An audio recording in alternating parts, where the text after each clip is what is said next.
Esquisito o amor. Parece uma luta. A gente parece inimigos. Vontade de possuir, de mandar, de dominar. Desconfiança. Fiscalizando, esmiuçando nuances de voz, entonações, olhares.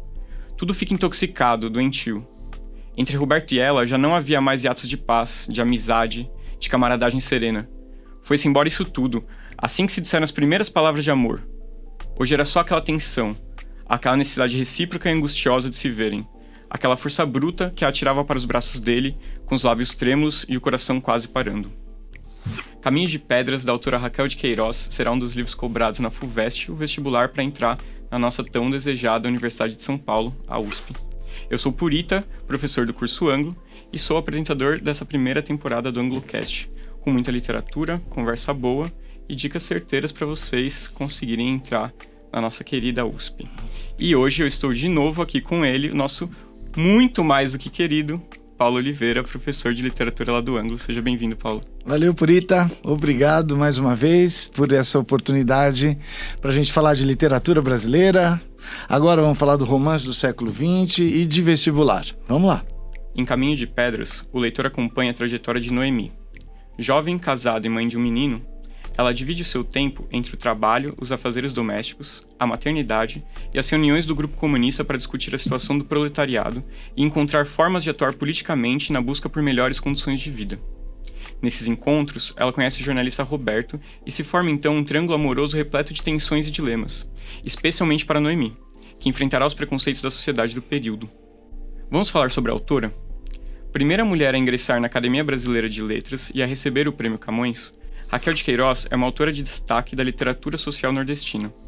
Extremamente hábil na análise psicológica de seus personagens, a autora estreou na literatura aos 19 anos. Bom, Paulo, vamos começar nossa conversa com você apresentando um pouco dessa obra pra gente? Bom, o que é Caminho de Pedras? Caminho de Pedras é uma narrativa em prosa, de média extensão e dividida em 27 capítulos, não é? A obra, ela tem dois eixos, digamos assim, interessantes que o estudante precisa conhecer, não é?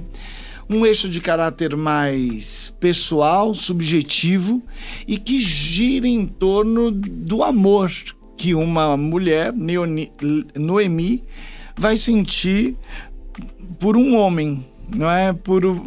Ela que era casada, não é? Vai se apaixonar por outro homem. Então há um eixo do livro, digamos, que gira em torno disso, não é? Então, digamos assim, seria algo muito próximo de uma narrativa romanesca, normal, digamos assim.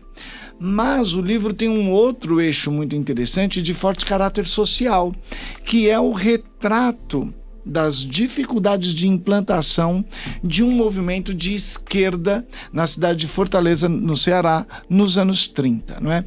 Então são dois aspectos muito bem configurados nesse livro. O aspecto, digamos, lírico, pessoal e um aspecto que reverbera mais questões coletivas. É interessante que a gente situar, então, esse livro num quadro maior do modernismo brasileiro dos anos 1930, não é?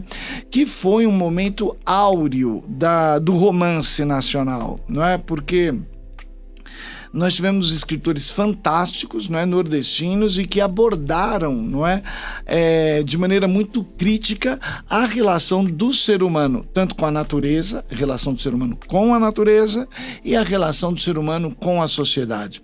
Desse grupo excepcional de escritores fazem parte Jorge Amado, não é, com um livro de um forte compromisso político-social, né, sua obra de forte compromisso político-social, como exemplo, o romance adorável, que é o Capitães da Areia, né? Fazem parte ainda José Lins do Rego, né, que vai abordar a questão da decadência da cultura canavieira, não é?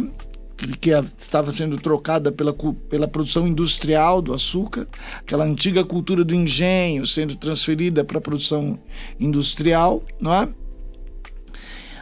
Graciliano Ramos, célebre Graciliano Ramos, autor de uma obra-prima que é Vidas Secas, por exemplo, e a Raquel de Queiroz está dentro desse grupo. Um grupo, então, que não está mais preocupado como a primeira geração modernista apenas em renovar a arte, sabe? Porque aquela primeira geração de 22 tinha a ideia da vanguarda, de ser iconoclasta, renovar a arte, assimilar, não é, as propostas as propostas europeias que vinham das vanguardas, não é? Aqui não. Esses escritores, não é?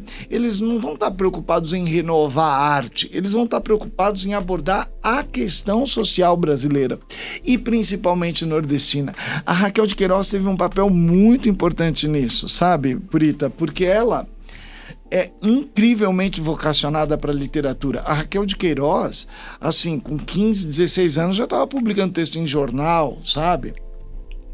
E escreveu um clássico da literatura brasileira com 18, 19 anos, que é o livro O 15, que trata justamente, né, de um tema consagrado dessa geração, a chamada geração de 30, que é a questão da seca. Então, o livro Caminho de Pedras se insere nessa postura de uma literatura menos preocupada com a renovação estética e uma literatura mais preocupada em, digamos assim, atrelar-se às questões importantes da sociedade brasileira do período, em particular da sociedade nordestina. Então, o romance Caminho de Pedras, ele traz, para além do mero desenvolvimento do enredo, ele traz também um posicionamento político diante da realidade nacional dos anos 30, né, do período Getúlio Vargas. Então, tudo isso é muito importante a vestibulanda ter em mente, não é? Tanto o compromisso, digamos, estético relacionado a essa geração de 30, menos apegada às renovações vanguardistas e iconoclastas, e o compromisso social, que é um retrato muito importante do Brasil daquele tempo. Legal. E acho que uma coisa que chama bastante atenção na obra é a questão da condição feminina, né? Como que isso aparece, como isso vem à tona, né? Bom, essa é uma questão central no livro, né? Porque o livro tem uma protagonista. A protagonista é mulher e chama-se Noemi. Então, tudo que se relaciona a ela, não tem essa dimensão da questão feminina na sociedade brasileira. A Raquel de Queiroz, ela fala assim, colocando num contexto um pouco maior da escritora, não é? Ela, desde sempre, foi uma escritora muito corajosa, né? Ela era muito jovem quando escreveu esse livro, não é? E ela vai trazer posicionamentos interessantes aqui, porque a protagonista, Noemi, quem é ela? Ela é uma mãe de família, uma mulher que trabalha fora, não é? Ela trabalha numa fotografia. O que é isso? Não é que ela trabalha num ateliê fotográfico, o qual é referido no livro apenas como fotografia. Então veja, é uma mulher nos anos 30 que tem um marido e que trabalha fora e tem um filho. Só aí já é um posicionamento interessante. Talvez para nós hoje isso passe um pouco despercebido, não é? Mas já é uma coisa forte. Noemi já tem isso, não é? E mais do que isso, Noemi vai cometer um adultério. Essa é a questão, não é? Só que a trama é construída de tal modo que nós não ficamos com raiva dela e nem a entendemos como uma mulher, digamos assim, presa aos seus ímpetos sexuais, uma mulher luxuriosa, má. Não, é uma mulher muito verdadeira, que só quer uma coisa, ela só quer amar e ser verdadeira nas suas emoções, não é? E quer um mundo melhor. Então, nesse sentido, a Noemi traz um compromisso ideológico que é o da própria autora. A Raquel de Queiroz, no tempo em que escreveu essa obra, era profundamente vinculada aos ideais políticos de esquerda, para ser mais claro, ao comunismo, tá? Mas apesar disso, a obra, então, ela retrata com simpatia, não é, o compromisso comunista, é uma obra que mostra os comunistas com simpatia, porém não os idealiza. Então isso é muito interessante, o que dá muita verdade também ao livro, sabe? O que nós temos nessa obra são, sabe, Purita, são pessoas sem grandeza, não há heroísmo, são pessoas que sofrem, pequenas, pobres, não é? Mais profundamente humanas, porque alimentam sonhos, porque não desistem. Então é um livro muito rico na construção dos personagens, sabe? Enfim, Raquel de Queiroz é uma escritora absolutamente excepcional, não é? E vai apresentar nessa obra toda essa sua vinculação com o comunismo, o que não deixa de ser interessante, porque posteriormente a Raquel de Queiroz abandona esse compromisso político e vai, inclusive, apoiar a ditadura militar brasileira. Curioso isso, né? Ela era parente, ela era prima do Humberto Castelo Branco, o primeiro presidente da ditadura militar, e sempre, assim, apoiou a ditadura, sabe? Então, e como se explica isso? Como se explica que uma mulher nos anos 30 seja presa, porque ela chegou a ser presa, não é? Lá no Ceará, ela é cearense, né? Chegou a ser presa em Fortaleza, não é? Pelo seu vínculo com o comunismo, e depois apoia a ditadura militar, não é? Claro que eu não estou aqui querendo justificar nada, mas eu estou apenas tentando entender essa trajetória, no mínimo curiosa. Isso talvez se explique pelo ódio figadal que ela tinha contra o Getúlio Vargas. Né, o caráter autoritário de Getúlio durante o governo provisório, sabe? Depois, que foi quando o livro foi escrito, não é? Depois, com o Estado Novo, ela tinha um ódio, né? Ela foi presa pela repressão getulista, amigos intelectuais foram presos, não é? Pela repressão getulista. Então, depois, nos anos 60, ela vai identificar o Jango, né? O João Goulart, como um herdeiro direto do getulismo, e, portanto, aí ela se bandeou para o outro lado, não é? Mas não deixa, então, esse caráter, no mínimo, assim, enigmático dessa sua trajetória, não deve obscurecer a grandeza dela enquanto artista, sabe? Porque é uma grande artista, é uma excepcional escritora, com uma clareza admirável, uma simplicidade que os modernistas de 22 sonhavam, com a qual os modernistas de 22 sonhavam, sabe? Uma dicção simples, os modernistas de 22 sonharam, mas quem realizou esse sonho de 22 foram Jorge Amado, Raquel de Queiroz, não é? O Zé Lins e o Graciliano, né? Então ela tem essa capacidade de ser muito fluida e expor esse posicionamento, não é, pessoal dela nesse livro admirável. Que legal. Mas então, pelo que você está me dizendo, eu estou entendendo que a gente não dá pra gente falar que a personagem Noemi é uma heroína idealizada nesse livro. Não é. E daí vem muito do fascínio que ela causa, sabe? Porque ela traz muita verdade. Esse é o ponto, não é? Então, é uma mãe de família, não é? Que enfrenta suas dificuldades cotidianas, não é? E principalmente a dificuldade de um casamento já desprovido de emoção.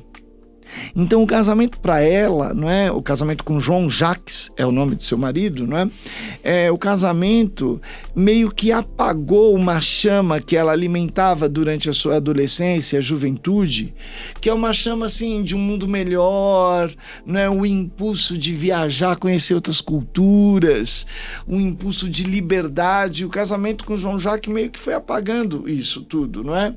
E ela vai descobrir depois em Roberto, que é justamente um sujeito que chega à Fortaleza para reorganizar o movimento comunista lá, ela vai ver em Roberto a possibilidade de realização de tudo isso que se tinha apagado antes, não é?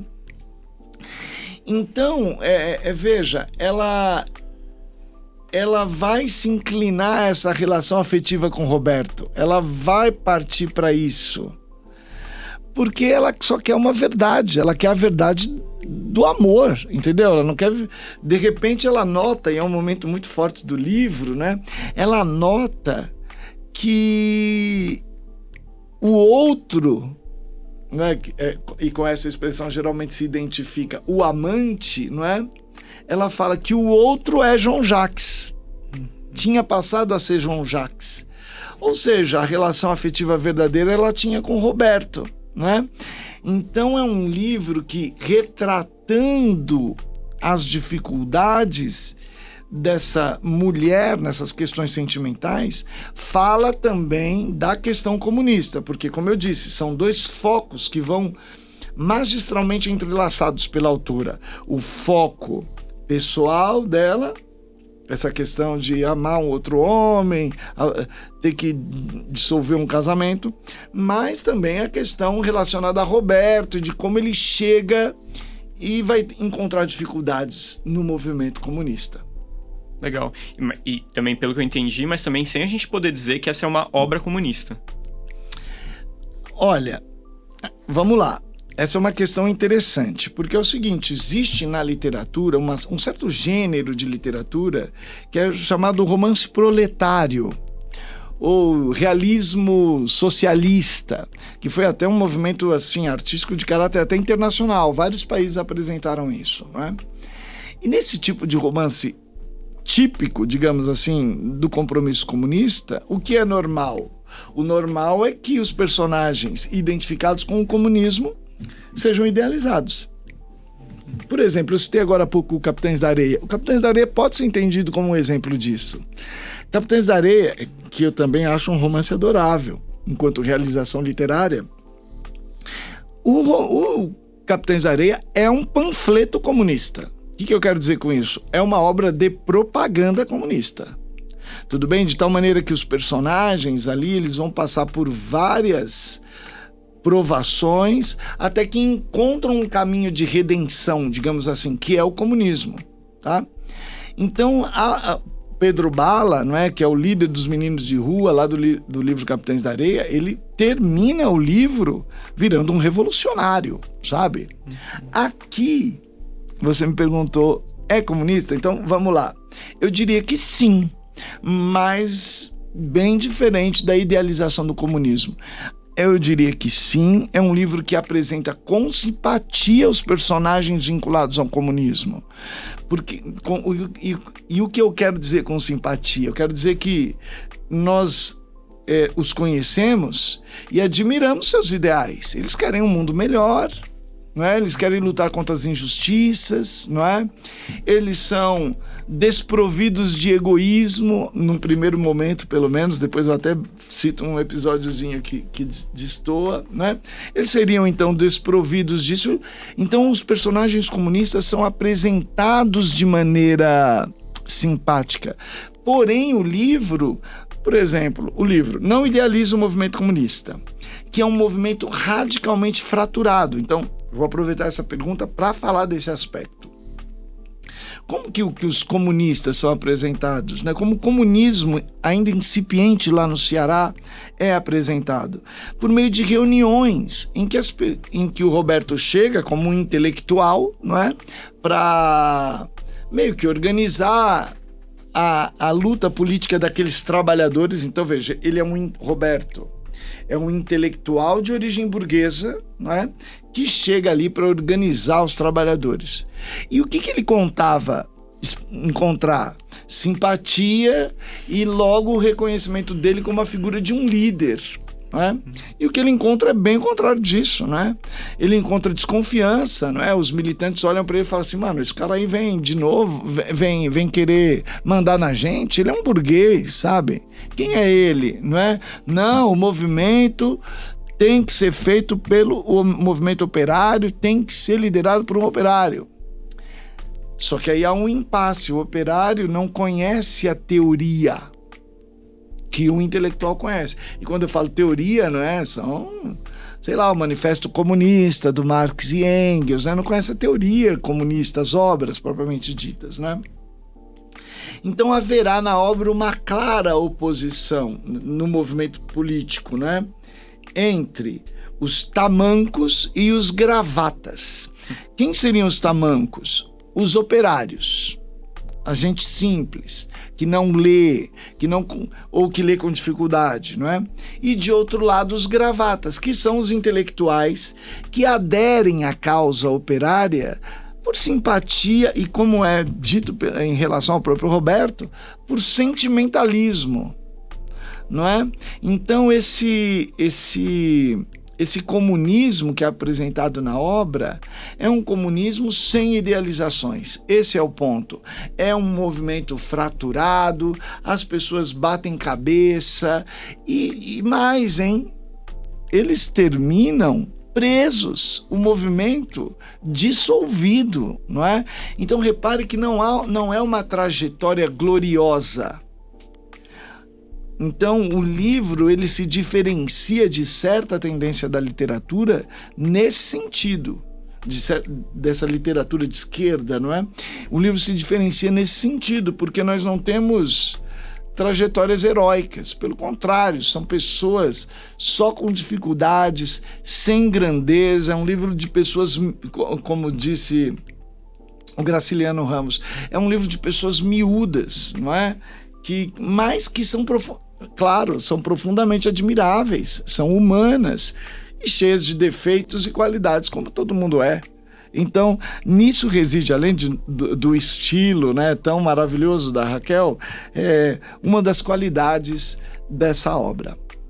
Que legal. E você já falou sobre a questão do governo varguista, né, e dessa relação entre idealização comunista e um movimento operário ali que de fato é representado, né?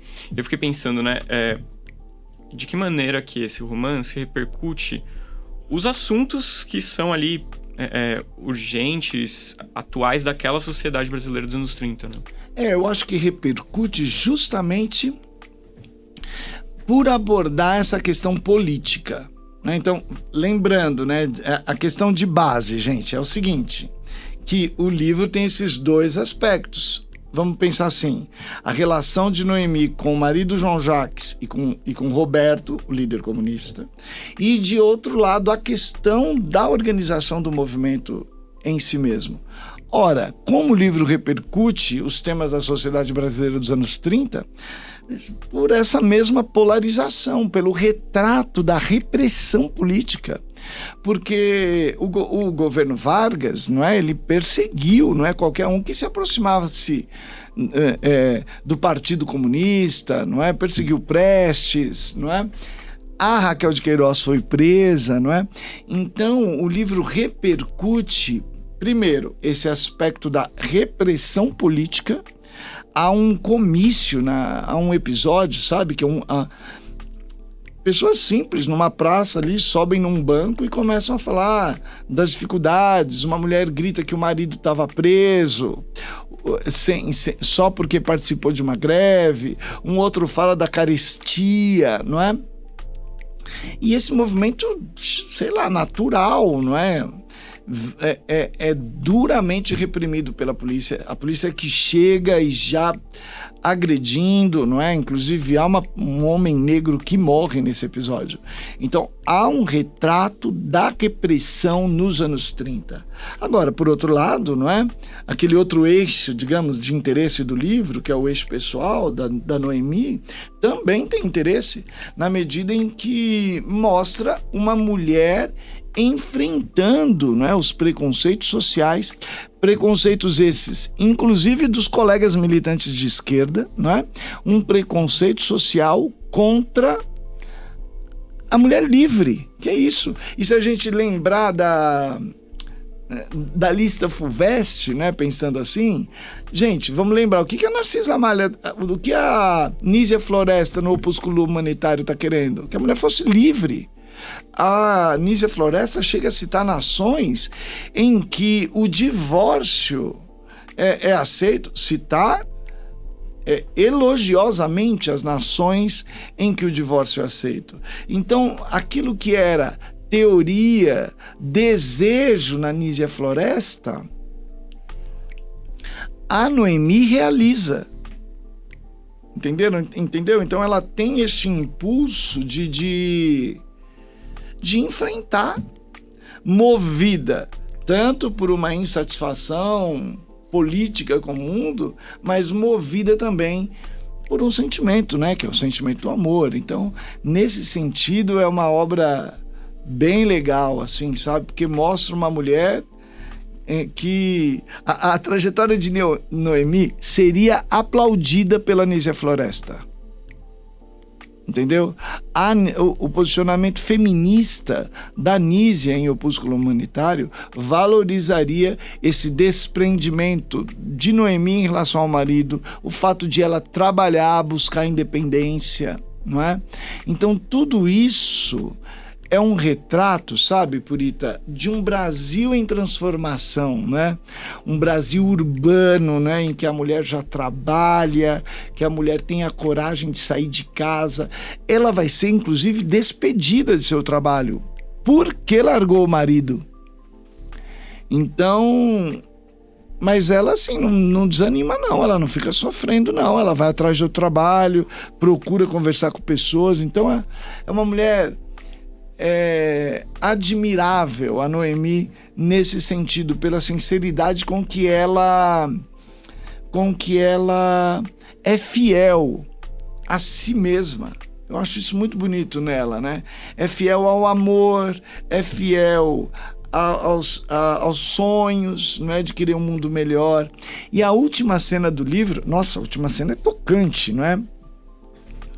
Porque... Aliás, antes de falar da última cena, a Noemi ainda tem ela vivencia uma tragédia familiar, que é a morte de seu filho pequeno, né? Chamado no livro apenas de Guri. O menino tem uma doença fulminante e morre. E o final do livro, a última cena, é ela grávida de Roberto. Roberto preso. E... não sabia nada. Olha o que é a ditadura, tá? O cara é preso, levam para algum lugar, ninguém fala onde tá, ninguém sabe onde é, dizem apenas que é numa ilha do sul. E aí, a última cena, ela tá grávida, subindo uma ladeira do gasômetro e pensando na trajetória dela até ali. Aí ela meio que pisa numa pedra, e talvez aí o nome do livro, Caminho de Pedras. Ela pisa na pedra, subindo, o seu feto mexe na barriga, ela põe a mão assim e fala: calma, companheiro. Então ela chama o filho de companheiro, que é uma forma de tratamento consagrada entre militantes de esquerda, não é? Então é como se ela fizesse um movimento de ascensão, de dificuldade, que remete alegoricamente a essa fidelidade a que eu me referi. A fidelidade aos ideais, não é? A fidelidade a Roberto, que ela ama. Ela não pensa em ficar com outra pessoa, ela está preocupada com o Roberto. E a fidelidade à militância. Calma, companheiro, ela diz para o filho, né? Então é uma mulher muito forte, apesar de não sair do livro gloriosa, de não terminar o livro gloriosa. Pelo contrário, ela, tadinha, ela tá absolutamente uma vida cheia de limitações financeiras, morando de favor na casa de uma mulher conhecida, trabalhando como costureira, mas não desiste. Então ela é uma mulher muito admirável nesse sentido. Legal. E eu fiquei pensando aqui, né, você comenta dessas questões que para a época eram muito polêmicas sobre a autonomia social da mulher, né? E você diria que há alguma forma de moralismo em torno dessa questão?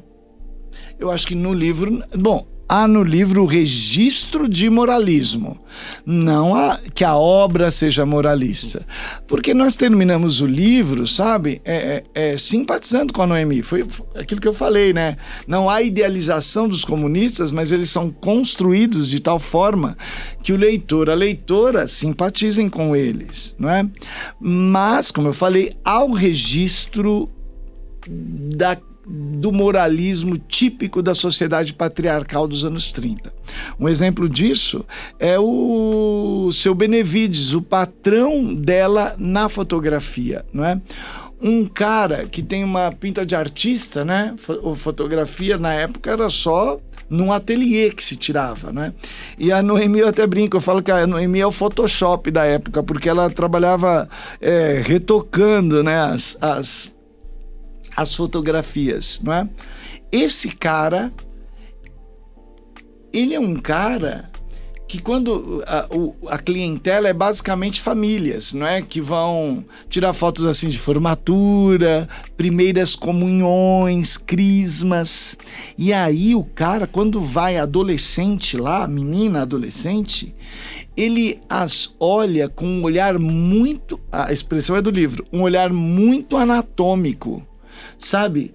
Elogiando o corpinho da menina e tal. Ou seja, dá pra gente perceber que um cara é um sacana, que se vale da relação assimétrica ali, né? Ele é o fotógrafo, a garota, sabe? Pra elogiá-la com elogios de cunho sexual mesmo. E esse cara, que é um hipócrita, portanto, não é? Uhum. A sua hipocrisia se destaca ainda mais depois quando ele despede Noemi. Porque ele vai alegar o quê? Moralismo. Ai, as pessoas... Sabe como é? Família. As pessoas comentam que você não está mais casada. Ou seja, o cara que tem essa atitude absolutamente opressora, sexualmente opressora com as meninas, depois alega moralismo para dispensar a Noemi do trabalho. E, bom, agora se a gente for pensar diretamente para os traços de estilo da obra, né? E pensando no olhar dos nossos alunos e alunas, né? Quais são esses traços de estilo mais relevantes para a gente pensar nessa relação com o vestibular, né?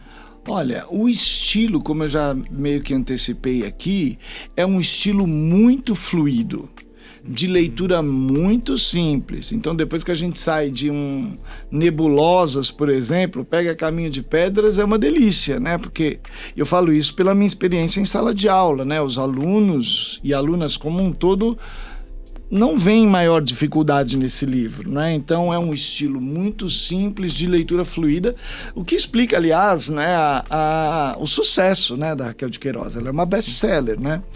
Então eu diria que os traços de estilo mais relevantes aqui estão justamente nessa fluidez, na investigação psicológica muito interessante, porque nós temos um narrador em terceira pessoa que penetra de maneira muito sutil na interioridade dos personagens, trazendo suas aflições por meio do discurso indireto livre, que é uma forma de representação da voz de personagens muito bem utilizada nessa obra, não é?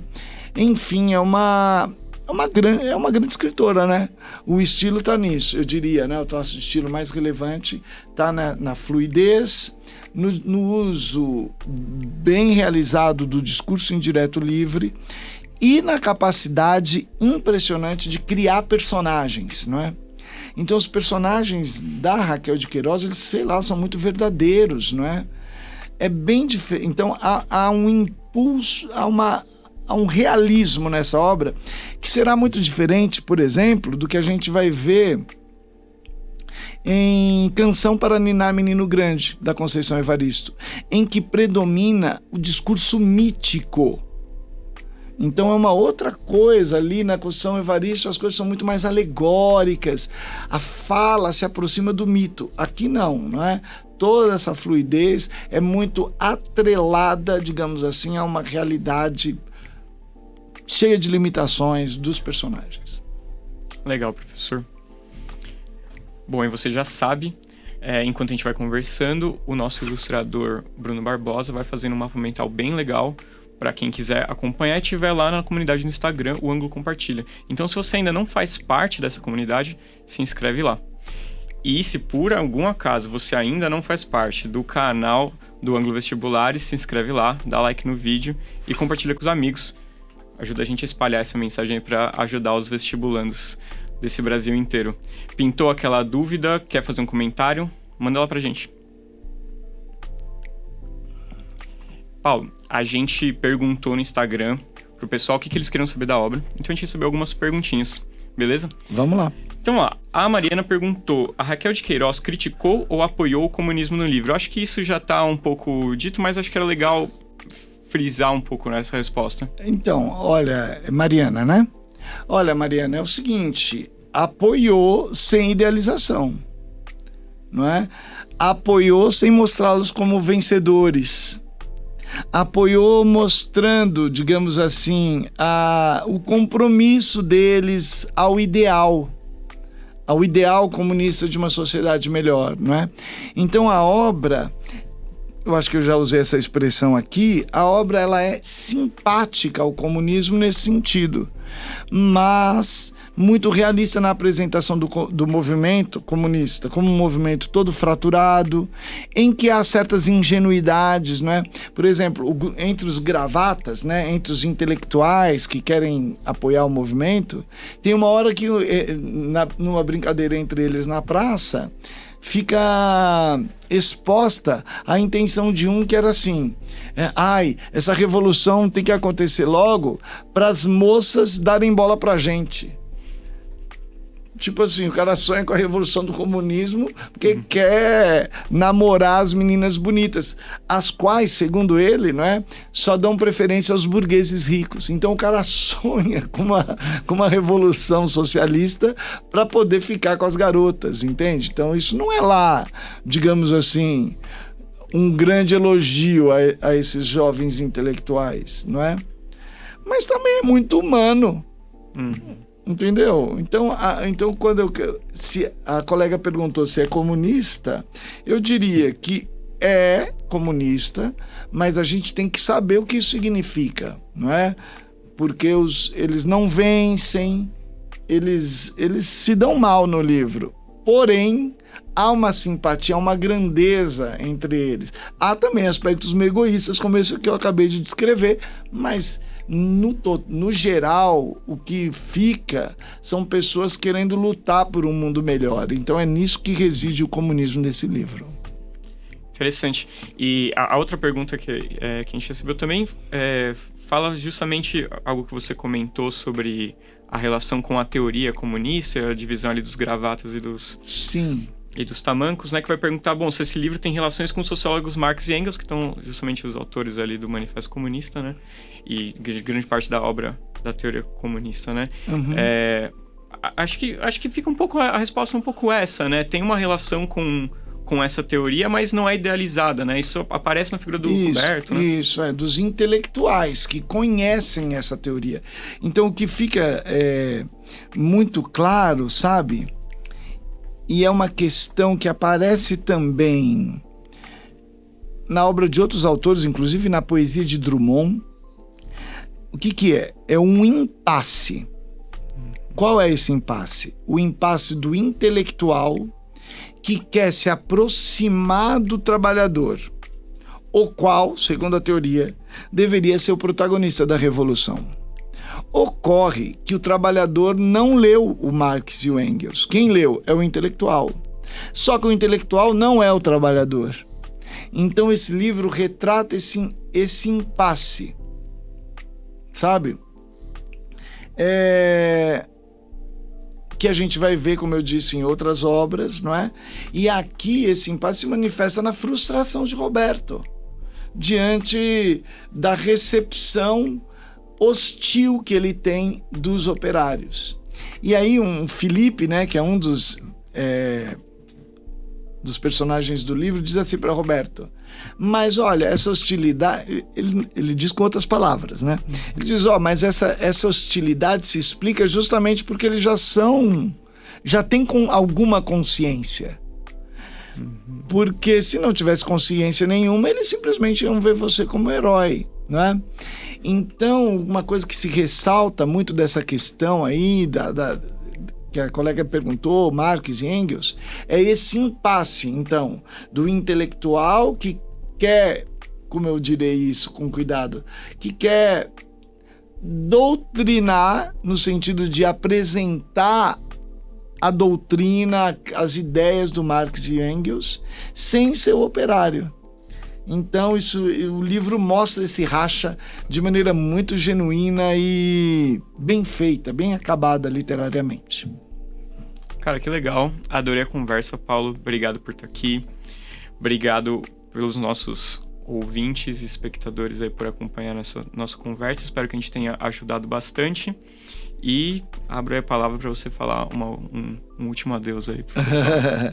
Queria mais uma vez agradecer a oportunidade de estar falando sobre literatura, não é? Sobre Raquel de Queiroz e sobre esse livrinho aí que mostra como uma uma garota, a Raquel de Queiroz era muito jovem quando escreveu esse livro também, não é? Ela tinha na casa dos 20 e poucos anos, não é? Como a experiência dela de vida, que é uma experiência de ser de uma família abastada, não é? Como uma pessoa pode escrever uma obra de uma realidade que não é exatamente a sua. Então isso é muito interessante. O livro projeta alguma coisa da experiência biográfica dela, principalmente na morte do filho de Noemi, porque a Raquel vivenciou esse terrível drama, né, de ter uma filhinha morta com 1 ano e meio de idade. Essa experiência certamente se projeta no episódio da Noemi. Então é uma obra muito agradável de ler, não é? Uma obra que traz essa mulher que é uma heroína. Eu acho que, como eu já escrevi na análise que eu fiz desse livro, a Noemi é uma heroína em modo menor. É uma heroína sem nenhuma grandeza, mas ainda heroína por conta dos ideais que apresenta. Vale a pena conhecer esse livro. Valeu, professor. Obrigado pela contribuição aí, riquíssima. E é isso, gente. A gente vai se despedindo por aqui. A gente se vê semana que vem no canal do YouTube do Ângulo Vestibulares. Valeu, até mais.